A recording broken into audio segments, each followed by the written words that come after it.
Good afternoon, by the way. Enjoy. Hello. So let's look at a football club that we may have talked about a bit before at a midday with Mr. Valerio. So it's the same football club. I know it's Atlético Madrid. I know they're preparing a season pass for me because it's the second panel in the same day. So that's a kind of do ut des, as we say in Latin. So let's look at, and it's called Innovation Playbook because we are trying to go a bit beyond just the pronunciation of we are innovating, blah, blah, blah, but understanding how it's done. So just if you want a quick intro, first Alejandro or Alex. Everybody's calling me Alex. I like Alejandro, no? Yeah. Keep the Spanish name, only please. my mom uses Alejandro, when Okay. she's really mad. So you can say Alex. Okay. So tell me what you're doing at Atlético Madrid. Well, I'm the current director of innovation. That's the new department that is called Atlético Lab. We work as inside the business unit as a new department that help our people to reach their goals through innovation. Also, we have a way of doing things that is really different. When we talk about Atlético, our motto is another way of living. So it's something that is in the soul of the brand. So we use that also to inspire our colleagues, our partners, and how to engage with our people inside and outside of the stadium. So it's kind of, as someone said many, many years ago, think different, something like that?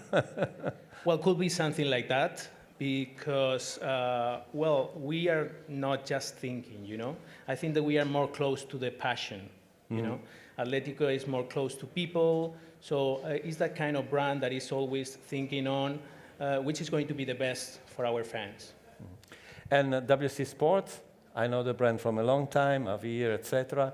You're kind of also rebranded. Tell me a bit about you, Ben, and also the WC Sports.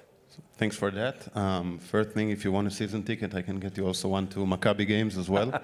Not as attractive as Atletico, but still there. WC, as you said, we rebranded like a year ago, more or less. Basically, we're the AI pioneer in content creation and digital creation for broadcasters, federations, all of the leagues in the world, and clubs such as Atlético Madrid. So basically, when we speak about innovation and this kind of stuff, we are trying to be pioneering in this area. And just to, because very often when there are a few companies doing something in the area of what you're doing, but every time I check, your name is in many places. Do you remember, if you do, how many clubs/clients you have around the world? I believe we speak about 200 clubs, more or less, but it doesn't have to be the Atlético Madrids of the world. It could also be like second league in Australia basketball clubs, because at the end of the day, it's all about the demand for content, right? And different kinds of content. We may get to this later, but we see really the demand for content that is increasing and increasing because we need to grab different attention spans of different audiences. And basically, it's becoming more and more difficult to be innovative and to catch new eyeballs, and this is where we come into play. And beyond passion, I love the passion and the Atlético Madrid brand, as Valerio explained. Practically, what is your team with you doing? I don't want to say every week, but what are the projects you're involved with, just to be very practical? The most important thing is that when we started to build our new stadium that is already open, for 7 years, technology was part of the business unit. That's what very, very important because, not so many clubs are including the technology in the business unit. So we have the possibility of really discuss about how to do things, not only about technology, about the experience, the whole experience. And from then on, we started to work a lot. I started with the communications, then I went to the digital development team. I used to be the responsible for marketing also. And with that 360, let's say, view, I was saying, okay, we think that we can do things on another way because we need to grow a lot. We are playing against giants in our national league. So we are working a lot, to reach them and to fill that gap. But if you do the same thing that they are doing, you are not going to fill that gap, for sure. So only working.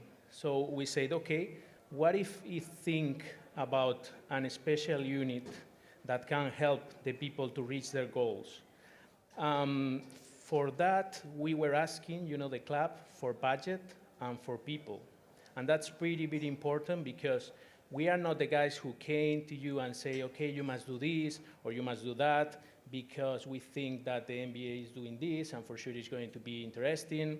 We are not that guys. We are the guys who came to you and say, okay, what you need, which are your goals for this season, let's work together, let's find a provider, let's find a partner, let's work on the legal part, let's write a contract, let's put this into the table so we can work on that.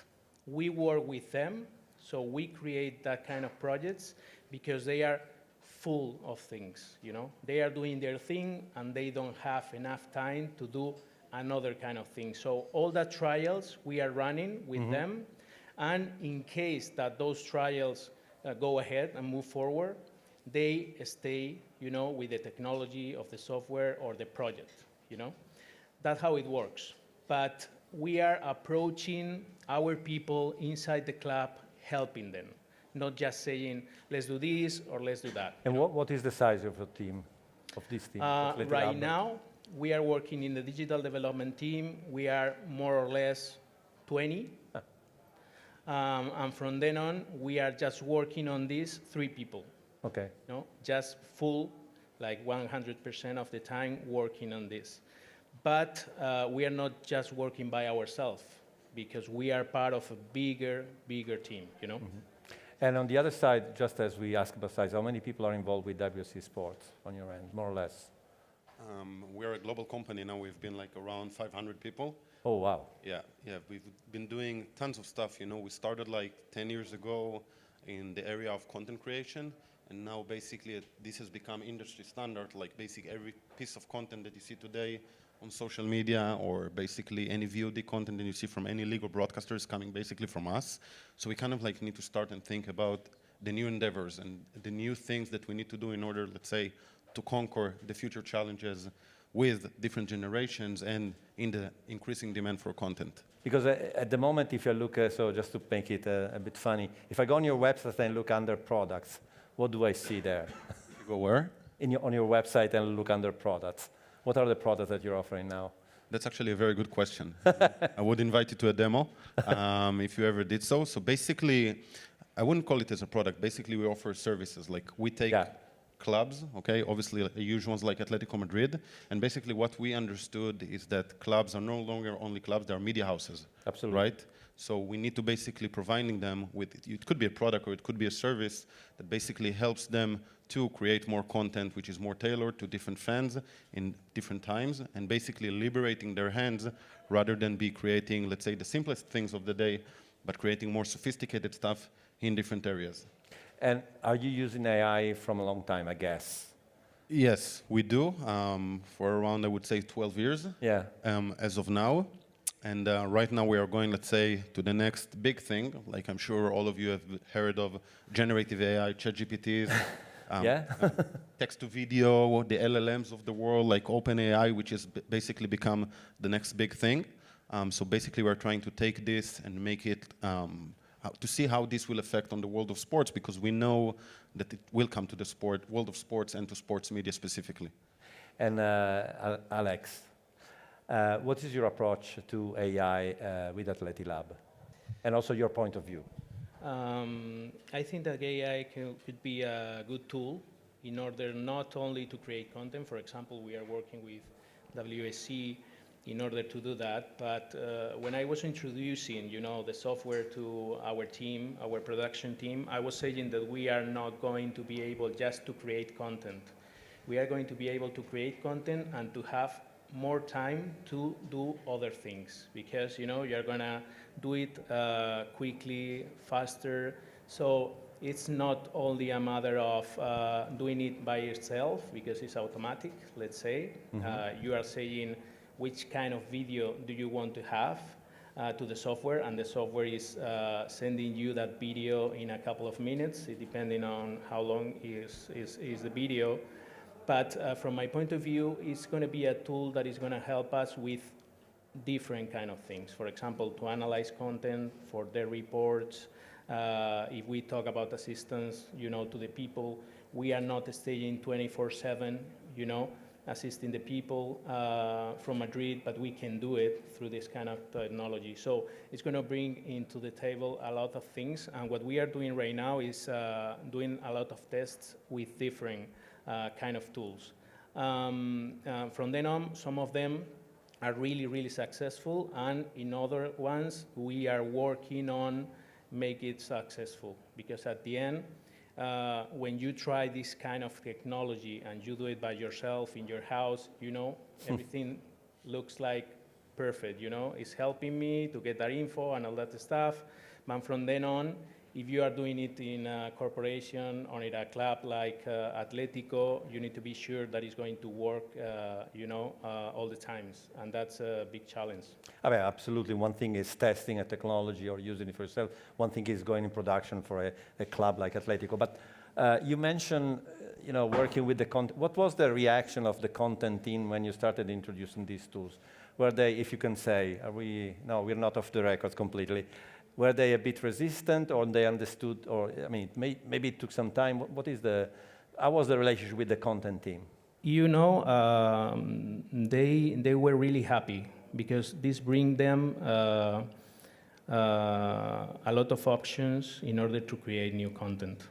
So when they were saying, okay, how this software works, okay, we can do this and we can do that, and even we can do this, and we were like, yes, you can do it, So when you are innovating, you are facing different challenges all the time. For example, we were working on this software, and we were like, okay, we need an archive, because now really we can use it.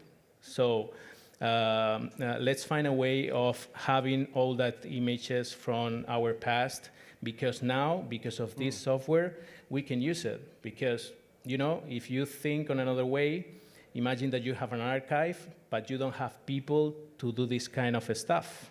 So the technology is bringing you this opportunity. So they were really, really happy, and they are using it a lot. So it's true that many sport entities have archives that are there, and it's really tough. You need the genius that remembers everything to really be able to. And how crucial it is for you to have this starting point of the archive? I wouldn't say that it's crucial for us, but I would just say, comparing to what Alex said, that it's so true that there is golden value, to archive. It brings memories, it brings nostalgia. Each and every one of us who is a football fan basically remembers his first player. Every time he scored a goal, the beat, let's say the sworn rivalry, them I would say against the white side of the city. So basically you want to be able to generate content around that would reach your fans. So for us, basically, it's just a starting point. Obviously, it's always good when you have this to work with because it provides more value to the partner. Yeah. And in terms of, because when I use these tools, and I use a lot of them for my content creation things, you feel like a bit of a wizard because you can say to these intelligent machines, let's do an highlight about this and then change it. Mm-hmm. Is there a kind of, do the people using this internally feel empowered to really be able to do more than before? Because one thing is efficiency. So I think these tools solve an efficiency problem.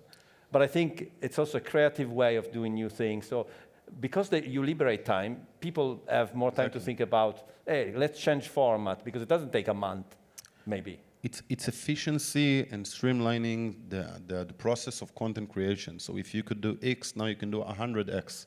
Right, and it basically gives the editors, and not only editors, but also monetization teams, because you can create different kind of sponsorships and different kind of packages, and marketing teams. So basically, the entire organization, basically, your content is your biggest asset, right? You are the club or the league. You want to produce content, you want to show it, but you don't. Sometimes you lack the time. You have embargo of rights. We know that clubs are actually fighting against it. So basically, with this, you can do anything that you want on top of that. And Alex, what are other projects in the Atlético Lab that are that where your heart is, or your brain, I don't know which one. My whole life, I will say. No, I'm just joking. Well, we have so different ones. We have small ones and we have big ones. One of the points that we would like to touch always is, okay, what if we do this on another way? For example, we have been working with Telefónica, that is one of our main partners in IT, on having a new experience inside the stadium. For example, when you came to a stadium, you need to first of all find a seat, and from then on, you need to stand, to stay in a stand because you cannot move around the stadium. Why? Why we cannot move around the stadium if the technology brings me the opportunity of doing it? So we allocate different kind of 360 cameras all around the stadium, and we were trying to show you things that you usually cannot see, So maybe you will be close to the guy who is managing all the stuff that is related to the video walls in the stadium, or that is related to the ribbon board in the stadium, or maybe you are going to be close to the guy that is, really close to the referee, or you are really close to the goalkeeper. So in areas that you are not really allowed to stay, but through the technology you can do it, and you can do it in real time. So we created this kind of experience with Telefónica, a 5G experience, because we need that fast to do this. This is an example of the kind of things that we do in the stadium because we can, and we think that is an opportunity because we have been working in this for a while. But all the projects are not related to technology.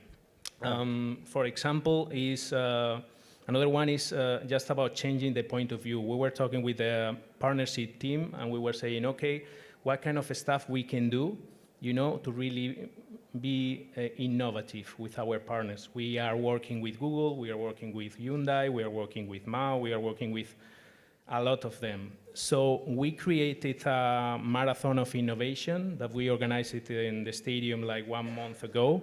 The approach was like, okay, we are not going to talk just with the different partners by ourselves. We are going to create a huge event where they can help each other. So they came with real challenge that they have, and we mix employees. So we have people from Hyundai working for Google, people from Google working for Telefónica, and it was a success, a fantastic success. Not only because we have a lot of projects at the end of the day, because they feel that that event is bringing them value, because we are not talking anymore about a relation with the club. We are talking about a relation with an ecosystem that we created, So not everything is about technology, Maybe it's a way of how you do things, WC Sports clearly is focused on innovation, I would say. You feel it, from the beginning that I know the company. It's clear that they're thriving on innovation.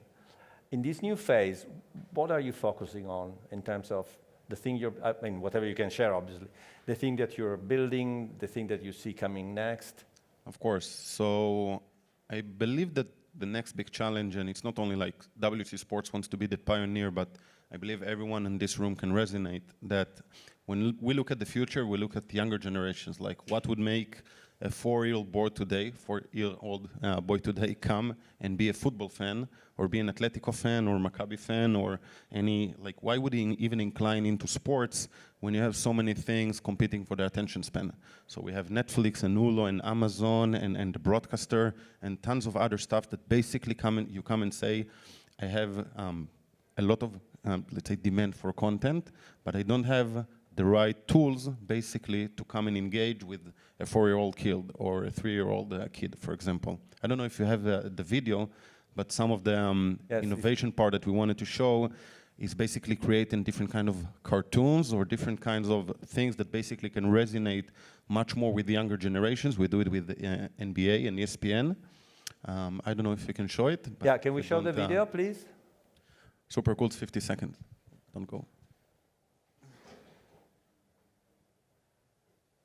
Hello? Can we please show the video? But I was, oh, yes. Yeah.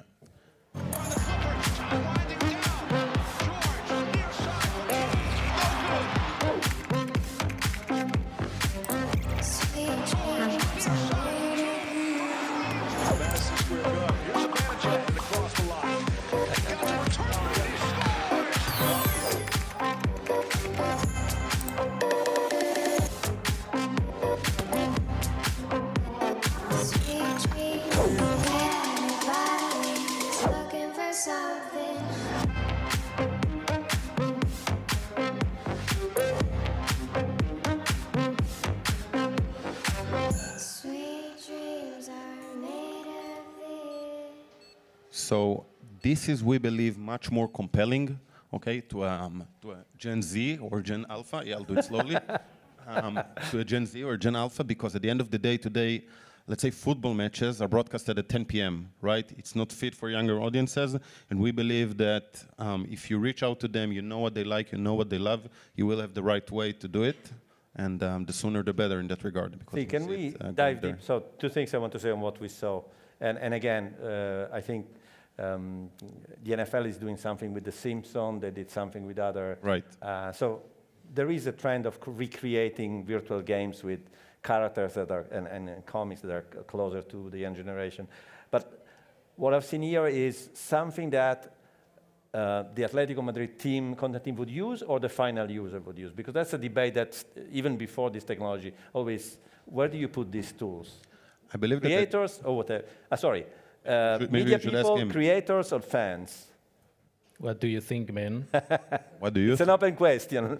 Someone has to go first, otherwise we ask Valerio. I believe that at the end of the day, everybody would use it, okay? Because, as I said, and we see it like the increasing demand for things that what fits me doesn't fit my future son, for example, because he would need different kind of stuff, different kind of content, more interactive, maybe comes from an influencer on YouTube.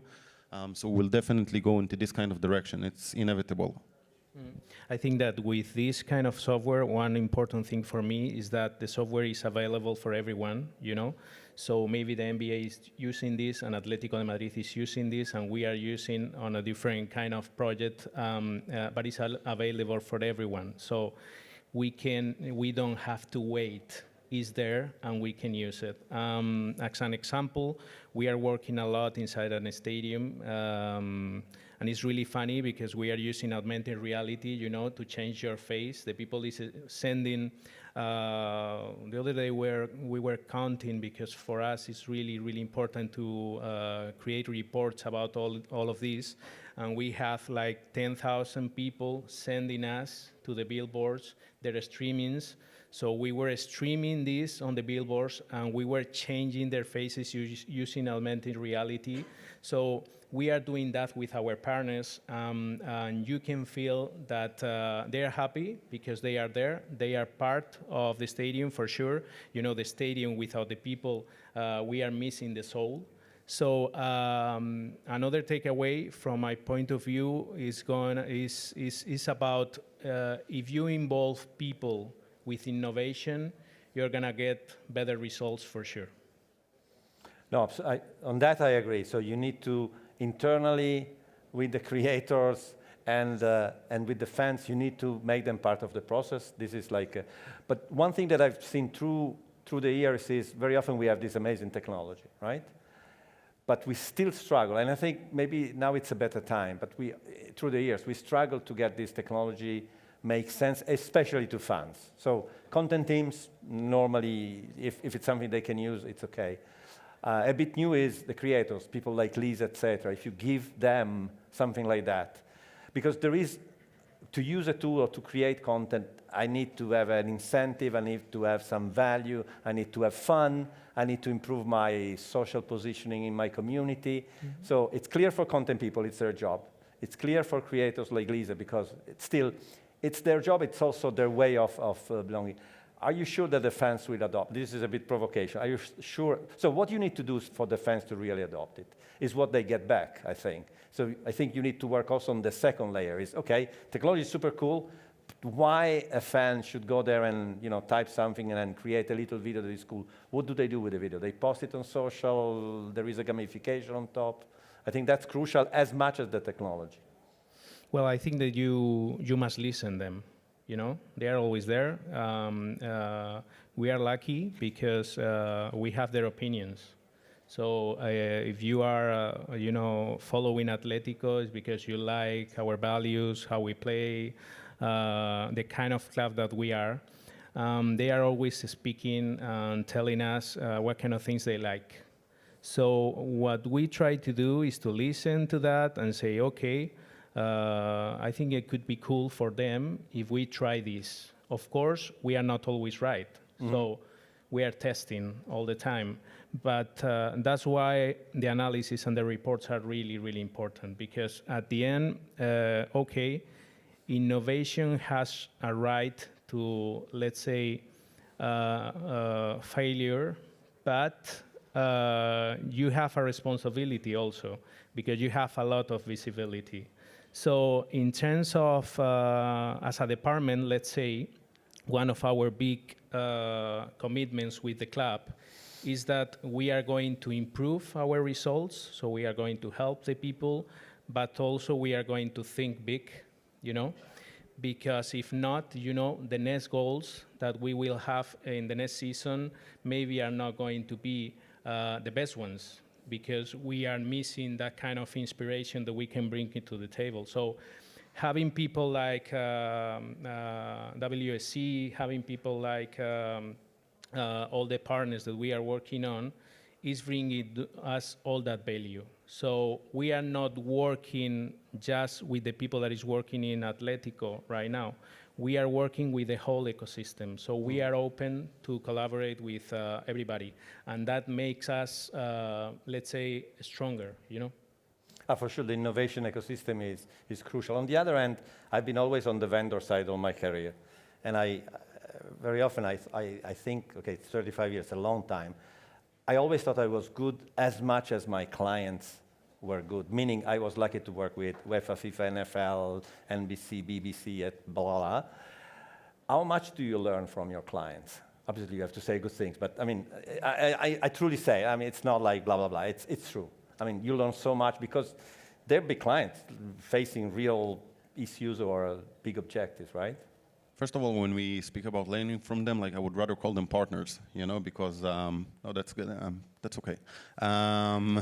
Because at the end of the day, they bring their side of the partnership and we bring, let's say, our side of the partnership. And basically, we are always trying to come and say, guys, come to us and tell us what you see, because every club is special, right? And every league is special and every broadcaster is special, and they know their markets best. Like Alex mentioned Telefonica, we also work with them, but they want to put different stuff than Alex and his team want to put out there. So I said at 50-50, okay? But definitely without the partner, it's basically almost impossible for us to go forward. So last question for both of you. What's coming next? So we are here next year, possibly again, if they like us. What do you think we'll be talking about next year? Well, we have been talking about a lot about technology, but I will say that the most important thing is experience. So what about if we mix different technologies, to create a wow experience that is going to be amazing? So it's not about technology, it's how you use it and how you use it in your contest. So we are talking about what we are doing in Atlético de Madrid, but maybe this is not working for everyone because we are creating this department tailor-made for Atlético. Why? Because we know how the club works. We know what kind of opportunities we have because we have a new stadium, for example, but maybe it's not going to work for everyone. So I cannot say which is going to be the topic in next year, but I would like to be here to know more, that for sure. Yeah, for example, we mentioned before the tailgate experience before the match. if you do something there, a lot of Italian clubs wouldn't be able to replicate because it doesn't work here, right? That's a good example. Yeah, you know what happens? That this is a strategy because we used to play in downtown, you know, in Vicente Calderon, Yeah. and we were there, you know, close to the river. We didn't have a space like when you was in the gate of the stadium and you were outside, and that it was in our space, you know. But now we have it, you know. And Valerio was talking today about what happens in the fine di settimana del Sí. Filio, and it's amazing because we have 12,000, you know, childs around, like running. You know, the people is cheering the team, and the childs are running in the stairs, jumping there and there. You know, and it's a totally different atmosphere. Of course, you know, having a space, as we are going to have around the stadium, we are working on a new city of sports. We are talking about 1 million square meters. So wow. We are going to have a lot of things around. So maybe we can talk about that next year. Is giving you the possibility of doing things as technology is doing the same, you know? And just a moment, a personal thing. I'm a father of 4, 12,000 kids running. It's not my ideal weekend, but that's a small personal note. What about you next year? I cannot say, but what I feel kind of comfortable about saying that we will definitely see new verticals of content. Okay, not let's say the traditional, now we call traditional social media stuff, maybe new outlets. I don't know, we've all seen like the Netflix Tyson versus Paul, so maybe new outlets in which we will see sports and different kinds of, and in different ways in which sports is being attached to fans and to different layers of fans. So I leave you, for next year, I will leave you with one challenge. I've always been a bit, I don't know, I was struggling with the highlights in general. I was watching highlights in black and white when I was a kid, so don't do calculation on my age. And I look at the highlights now, I mean, in general, they're not very different. So can you bring an idea of an amazing, cool highlight for next year here? You can say you have it now. I can say we'll do our best, and that Alex also watched it in black and white, so it's fine. No, just joking. Yes, definitely personalization is key, and we're doing our best to be better at it each and every time. And basically, this is resonating with your last question. This is what we learned from the partner, what basically fans want to see in different areas. So next year we'll see the super cool personalized highlight from Atletico. Just tell me a week up front so I can prepare everything. Va bene. So thank you, Alex. Thank you, Ben. Thank you for staying. Have fun.